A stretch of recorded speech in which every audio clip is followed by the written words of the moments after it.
the worst of it bears down on Jamaica, it is a desperate time for people living there and a frightening time for Jamaican New Yorkers worried about their loved ones back home. John Muller is here in the studio with the very latest on that. John. Yeah, Ernie, we can't imagine what they're going through right now in Jamaica as we speak. That hurricane made landfall this afternoon.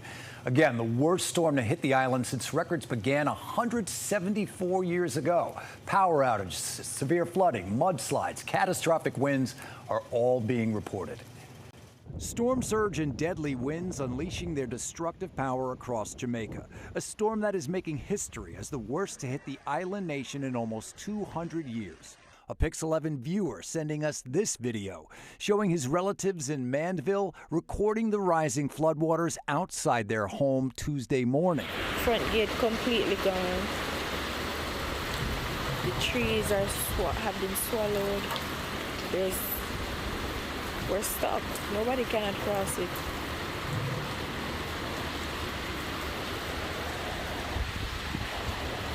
Send help. Not long after shooting these scenes, the family had to be rescued by boat and taken to higher ground.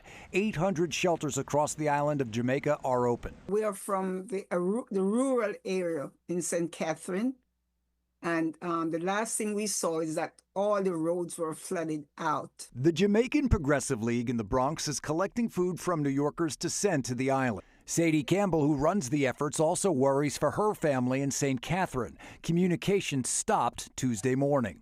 This is what is worrying me. I have not been able to talk to to any family member.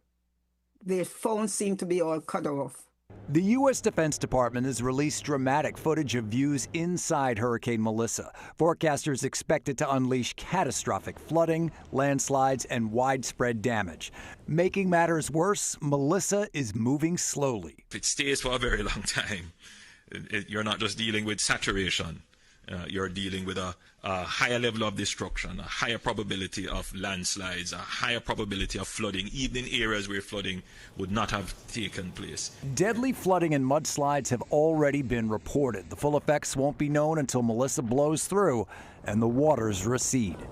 Yeah, and as we heard, it's just moving slow, so that wind, rain, the surge, it just gets worse really by the moment. The Jamaican Progressive League in the Bronx, they want a lot of charity donations and people to know that the thing that they want most is food, Pampers, and flashlights. They say they really don't need clothing, so keep that in mind if you want to help. Certainly a super tense time for Jamaica and all the New Yorkers and tri-state area folk who are worried about them.